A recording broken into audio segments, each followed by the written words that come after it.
Hey everybody, this is Guy Midkiff continuing with our City Council interviews, Big Mike interviews and commentary right here in the great city of Washington, Missouri. I've got Joe Holtmeier in here. Joe, how you doing today? Pretty good. Thanks for having me. No problem at all. Why don't you introduce yourself right quick? Tell us what ward you're running for. My name's Joe Holtmeier. I'm running for Ward 4 Councilman. Excellent. And tell us a little bit about yourself. How long have you lived here? I've lived in Ward 4 all my life. I'm 50, going to be 51 next week. You'd have to mention the age thing, wouldn't you? I was in a family business for 15 years with my father. Did concrete work throughout the city, curb and gutter, sidewalks and stuff. So that got me familiar with the city workings. And then now I'm a maintenance supervisor at St. Francis Borgia Grade School for the last 18 years. I've been running things down there for building wise. Who is the greatest single influence in your life / role model? I think it'd be my father. My father had a stroke about 3 or 4 years ago, and now is in a wheelchair. But he was one of the hardest working men I know, and I just kind of, my work ethic and everything came from him, and that's why I kind of follow. I got a good work ethic. And good. What some of the clubs and affiliations, military, that kind of thing? I never was in the military, but I am affiliated with the KCs, Knights of Columbus. I do an awful lot of work for the church that I work for, and then I'm also in. I went to school at St. Francis Borgia High School back when it was down where I work now, but now I do a lot of work for the Athletic Association with them. Well, I was going to ask you where you work, if you've ever owned a business or anything. You pretty much answered that. Do you think, did you actually own your own concrete business? Or? No, my father owned it. I was just affiliated with it and knew the runnings of it. So you got a pretty good understanding of owning a business and what all is involved with it. Yes. You feel like that gives you a special insight as to being a city councilman? I think so. It gives you a little more understanding on what I think I expect. So you grew up in Washington? Did I hear you say that? Yes. And I'm sorry, go ahead. I grew up in Washington, lived in Ward 4 all my life. You feel like it gives you a special insight as a city councilman if you get elected to understand the problems? I think so. My ward's an older generation of people. There's some young people moving in, but it's the ward is what it is. And so I think I got an affiliation with the older folks and stuff. Sure. One of the first questions I always like to ask everybody is, why are you running? And why are you running, Joe? Well, when I lived on James Street where I grew up, Harry Understall lived down the street from me, and he was a councilman for a number of years. And I always liked to listen to things that he did for the city, and he did a lot of good for the city. And I kind of got me. I thought, oh, when my kids grow up, I think I'll do that. And now my kids are out of the house and college, and so I got time. No doubt he was a pretty vocal opponent for the city, proponent for the city at times. What's a good reason why people should vote for you? What do you think is the single best reason why people should? I think I got a good work ethic, and I'm a good listener. I got a lot of common sense to let the city run itself until. As a councilman, that's why we're there, to watch over the city. I think I can do a good job of that. Speaking of that, how do you see the role as the councilman if you get elected? Do you see it, would you be a hands-on councilman, or do you pretty much limit your input at the city council? What's your philosophy and strategy? Well, my strategy would be to first learn the job and to listen a lot, because I don't know a lot about the way the council works right now. My role would be to listen first for the first couple months. Then I would get involved with my job. I have time that I can get off during the day if I have to, and go to meetings and such. So I can do that way. So you feel like that, for example, the mayor makes multiple appointments to city councilmen, and not only do you do the 3 to 4 meetings per month with the city council, but you can have additional appointments. You feel like your job would give you enough time? Yes, I could feel whatever the citizens or of Ward 4 would want me to do. I mean, you know, if I can get off and talk to them if I have to be, or whatever I need to do. And is your approach to being real approachable, semi-approachable? I mean, real say approachable. I called you up, I have a water issue. Joe, can you help me out? I mean, are you kind of a hands-on guy like that? I would be a hands-on guy, but I would go to I would refer the question over and research it first before I would give an answer. You know, the water department or whoever. Sure. And because that's who's actually in charge of that area. Do you have an agenda? That's a question that people always like to ask. I don't have any agenda. It was just a time of life where I'd like to try to run for city council, and that's where I'm at. Do you feel like, or you know, that you've been endorsed by any of the fellow councilmen or the mayor, or have they come out publicly or privately and endorsed you? I've only with Jeff Midkiff because he did some printing for me, and that's not a lot of affiliation there. Okay. That'd be Jeff Moheski, I bet. Husky, sorry. That's fine. You're doing good. That's your guy, Midkiff. Yeah, Jeff, I'm gonna get to meet up on Jeff at 7:30 in the morning. He sent me an email and he goes, I said, Jeff, how early can you get in? He goes, 4:30 in the morning. I sent him back an email, and I used a word describing his derriere, talking about being a wise, wise with a big smiley face. Yeah. So he's coming in at 7:30. You know what? You asked me a question on the phone that no one has ever asked me before. And I've always hoped somebody would actually ask me. And you did ask the question, and you kind of impressed me. I said, you asked me, why am I doing this? And I know this interview is not about me, but I got a feeling a lot of people have that same question. Why am I doing this? And I think I told you it's because, what, am I making millions of dollars of endorsements? Yeah. You see all the advertising that I'm getting. Yeah. But, the reality of it is, I think democracy, I love democracy. I think it's a really neat thing. For democracy to work in this country, it takes communication and it takes openness. And people deserve to be able to hear you and hear how your mind works and how you express your thoughts about the city and how you would handle the job. So I just wasn't impressed with to a certain extent, I'm impressed with it.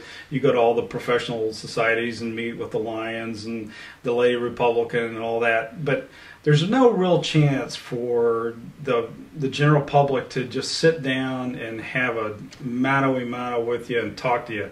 And I kind of feel like I'm that citizen trying to ask the questions I think the average person would want to ask of you, and that's the reason that we do it. And I appreciate you asking me that question. No, that's quite all right. I was just curious. What's he up to?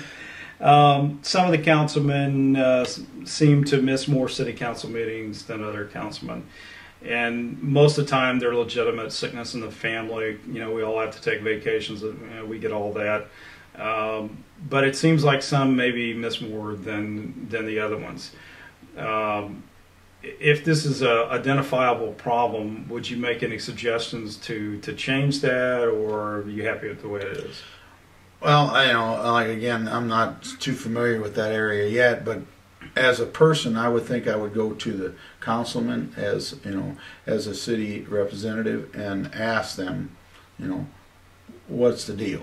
I mean, if you can't have time for this job, I would almost go to the point where, if you can't do it, let's resign and have somebody else that can do the job. If it's, like I said, it's family sickness. I take care of my father right now. I understand that, but it would just be something I would talk about personally with that councilman. Sure. Before I would approach the city on anything. Yes, as it is now, I'm happy with it. Okay. To answer your question. As we've seen in Wisconsin, preventing a quorum can be a method of expressing or preventing something from happening on the city council. My question for you, Joe, is do you see that as a legitimate means to an end, intentionally missing a city council meeting so you can avoid a vote and preventing a quorum? Well, I think that's definitely wrong. You got to face the music. If that's what the situation comes upon, you have to address it. And I think that's just a coward's way out, and that's terrible government, in my opinion. And speaking of quorum, there was a move afoot about 1.5 years, 2 years ago, where at the state level they were trying to, what essentially it would have done would have increased the power of the mayor by Right now, they have to have a supermajority for an ordinance to pass. In other words, there's got to be 5 city councilmen or 4 city councilmen and the mayor breaking a tie. They wanted to reduce that to where it was just a simple tie at any point. Say that there was enough councilmen showed up for a quorum. Say, for example, we had 3 and 3 vote, and the mayor would be able to break that. It would have been a substantial increase in the power of the mayor had that passed. How would you have come down on that issue? As far as if it had come up to a vote again, whether if it was want the mayor to have that much power or not, right?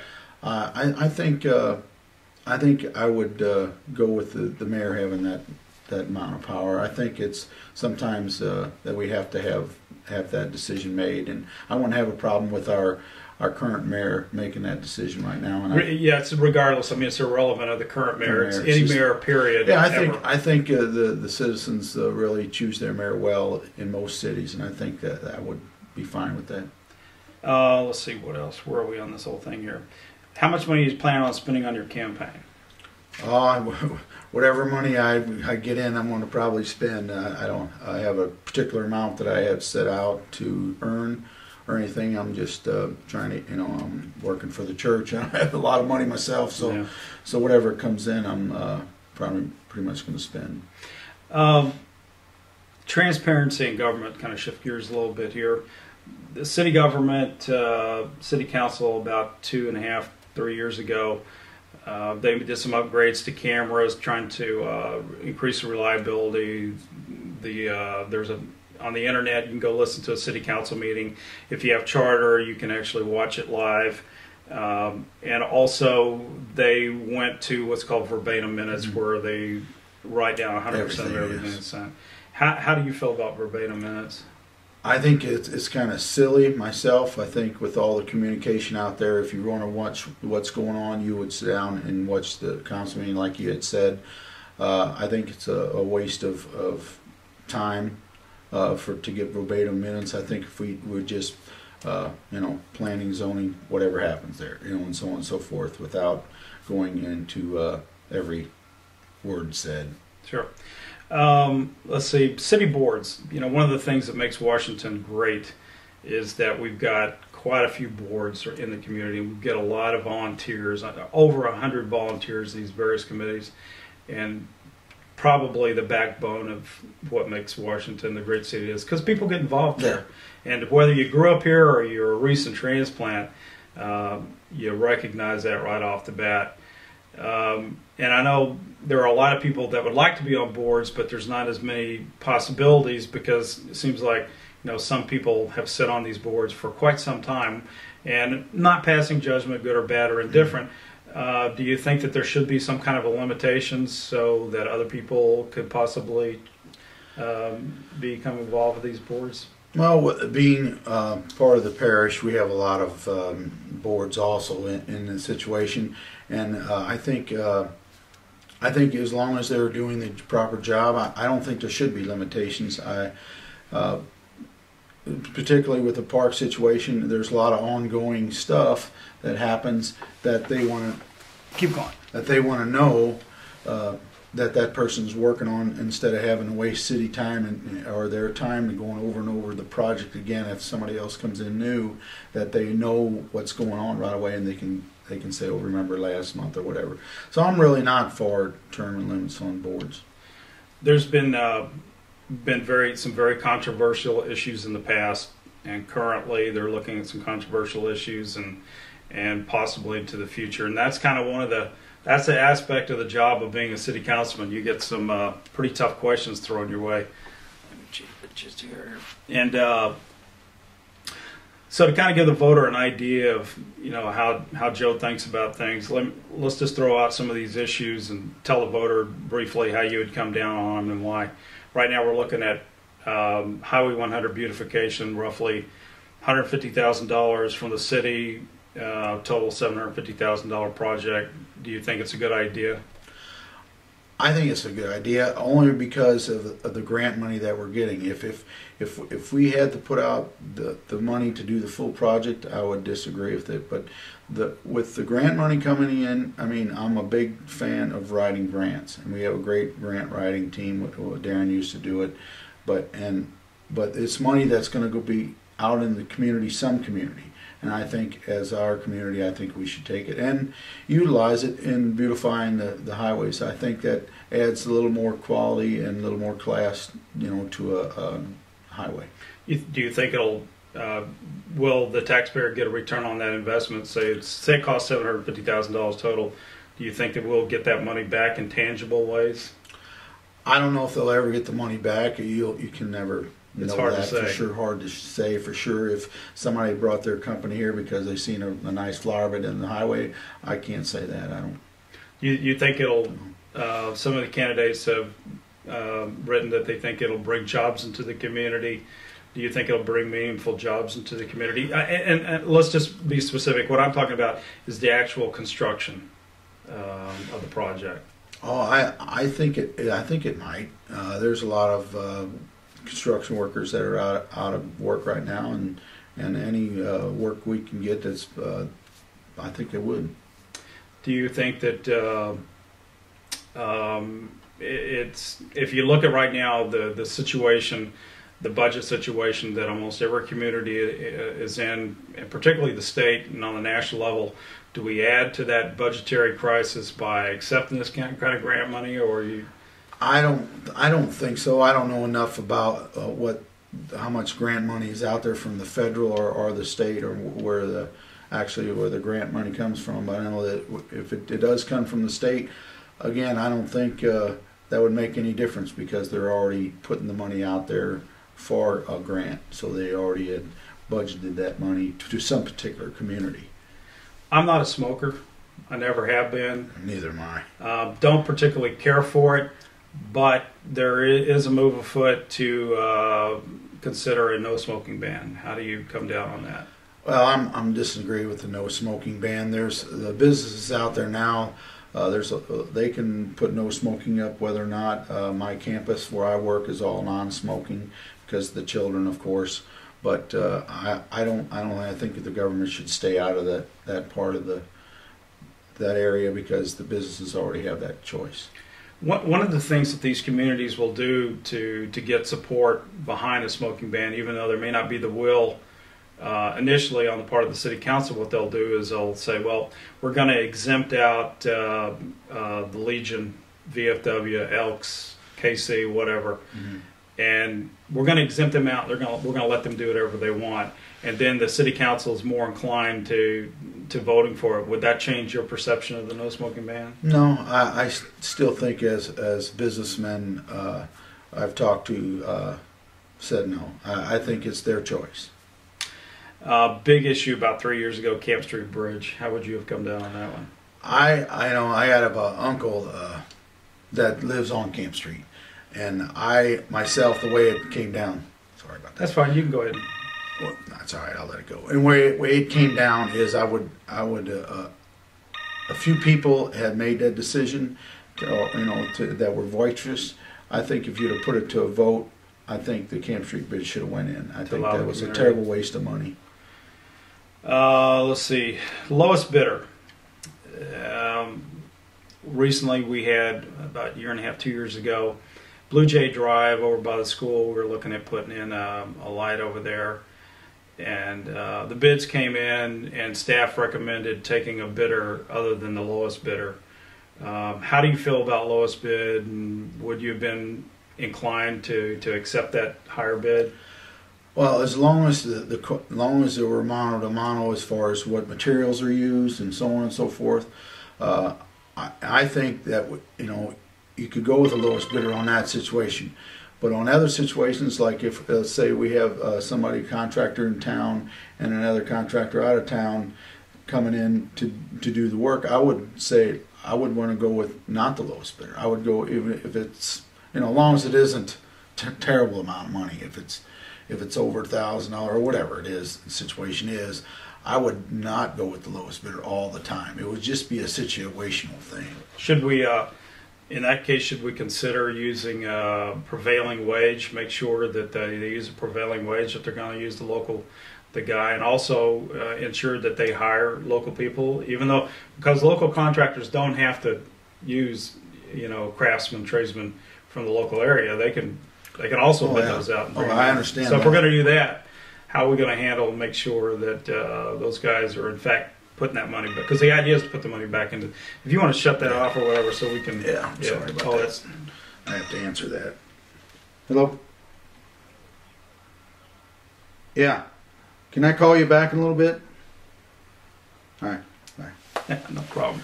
Okay, so yeah, that's kind of the slippery slope we fall off into. Do we make sure that they hire the local people? Because the idea is to try to get the money, back into the community. Yeah. So do we oversee and now make sure that they're hiring local people and that? Well, yeah, I don't know if you could go ahead and do that. I mean, that's you're really picking a bit apart. Then I think the prevailing wage, I think that's a good thing. I mean, then you might get more of the unions involved and stuff because then they can compete with the non-union people and it'd be more of a fair deal with prevailing wage.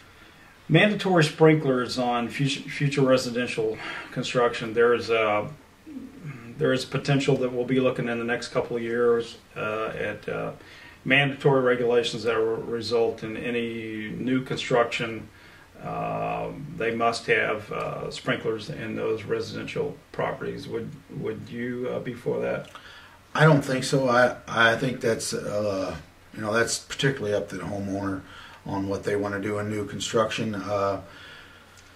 I know all commercial buildings are required by code to be sprinklered if there's such and such. I had my buildings down there old, and whenever I ever do anything, they're sprinklered.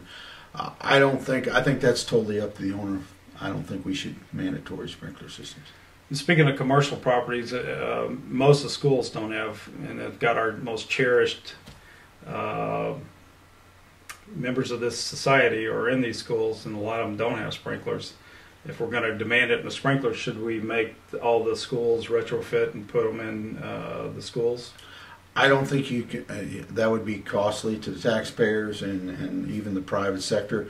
I think if in my case, if they do any remodeling or revamping, I think it should be added if possible. Yeah, there was a big issue that popped up about a year ago where subsidized housing was going to be brought into Stonecrest. Mm-hmm. I don't know if you watched that issue or not, but how would you have come down on that? Yeah, I did watch that. I don't know enough about whatever subsidized housing was brought in, but I think Washington does need some subsidized housing. I think we need to look at it very carefully, not to get the subsidized housing like you see in St. Louis and stuff that has gone wrong. Sure. But I do think for the younger people to keep the people in our community. I mean, unions had a little bit of subsidized housing. Their population's gone up. Our population's gone up a little bit, but not like everybody thinks it would in the last decade. So, I think we could look at that situation very carefully, but I do think we need some kind of subsidized housing. Red light cameras also very controversial. How would you have come down on that? Oh, I totally agree with not having them. I think they probably did a little bit of safety, but I think they're just more money for that we didn't really need. Sure. I don't think that we should burden the citizens anymore than they already are. Speaking of TIFs, it's a tool that the city will use occasionally to bring business into the community, jobs into the community. How do you feel about TIFs? I think TIFs are good. I think we need to again look at those more carefully with the TIF that went on down on Front Street. We got a little ahead of ourselves there because we took out our main energy out of the TIF district and we got caught in a little bit there. So I think we should look at have somebody look at our TIF a little better. I mean, I think they were good. For the bank had a TIF, and there were some other TIFs around town. I think that really worked out good. And the TIF for that development downtown is a good thing, or whoever. Trash collection fees. We're possibly looking at an increase in trash collection fees. How would you come down on that? Oh, I think with the presentation they made the other night with the trash collection fees, I think we're way behind on our if we just catch up with the other communities and then can raise up to that level that they're at. I mean, I think it's a necessary. Our landfill isn't going to last forever, and if we would go to commercial, where a commercial contractor would come in, it would cost us about the same as what we're going to raise, and then they wouldn't take the trash like our city trash collection does a wonderful job. They put anything you put out there, they'll take. If you go to a commercial, they'll have a container and that only container, and you'll have to charge extra for whatever else. So I'm for a little increase. Are you okay with a different rate for seniors as opposed to yes, definitely. With everybody scratching for money now with Social Security and stuff, yes, definitely. Kind of coming down to the last couple of questions here. Do you have any ideas on how the city could save taxpayer money? Not right now until I actually if I would get elected, I would start to look at areas in that aspect. But from what I hear, they've been in the last time I talked to administrator and stuff, they're trying to cut ways and wages and jobs and stuff like that. That's a critical thing for a city to do, and it's always difficult in any business. So. I myself right now, I don't have an idea, but I would research that if I'm elected. And also, do you have any ideas on how to bring jobs or enterprise into the city? That's totally up to 353 Corporation. They do a wonderful job in bringing in businesses and such throughout the city. I myself right now don't have any idea on how to bring jobs in and stuff. Well, just take a couple of minutes and kind of look into the camera there and just tell folks why you think you ought to be elected and why they should vote for you. Well, I think, like I told earlier in the interview, I'm very confident and I got great common sense, and I just love the city of Washington, and I'll do anything I can to keep it small town feel. Thanks, Joe. Appreciate it. Good Thanks, job. Guy. All right, take care. Now we'll shut all this down here. Stop broadcasting. So we'll stop that. And, let me make sure I got you. Good. Stop that.